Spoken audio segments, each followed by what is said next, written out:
हमन ग्राम टिपानगढ़ से आन बिया छुरिया ब्लॉक के। हमार कुछ मांग है बहुत पहले से प्राथमिक शाला उन्नयन बर कही के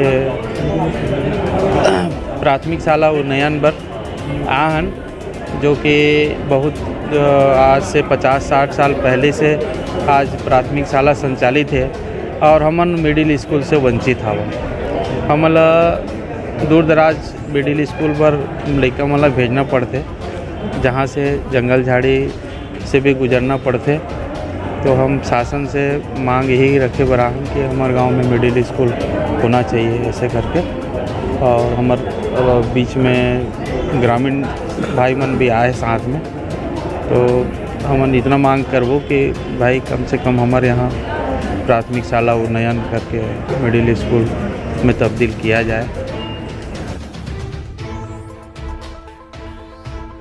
टिपानगढ़ से विकासखंड छुरिया जिला राजनांदगांव से हूँ।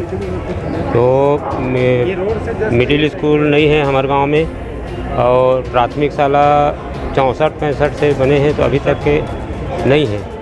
और बच्चा मतलब बहुत परेशानी होती है मिडिल स्कूल जाए बा, जंगल झाड़ी है और का है कभी कभी तबीयत भी ख़राब हो जाते और छोटे छोटे बच्ची मन जाते, तो बहुत परेशानी बताते कि अभी तक के हमारे यहाँ मिडिल स्कूल का नहीं खुलवा, वैसे करके हम लोग गाली देते और बहुत परेशानी होते। कभी कभी का है जानवर भी परेशानी कर देते, वो जैसे जंगली सुअर है वो आना जाना में बहुत परेशानी कर देते। तो एक वजह से हम मिडिल स्कूल होना ज़रूरी है ऐसे करके। कितने बच्चे होंगे मिडिल? वहाँ तो 70-75 से ज़्यादा है।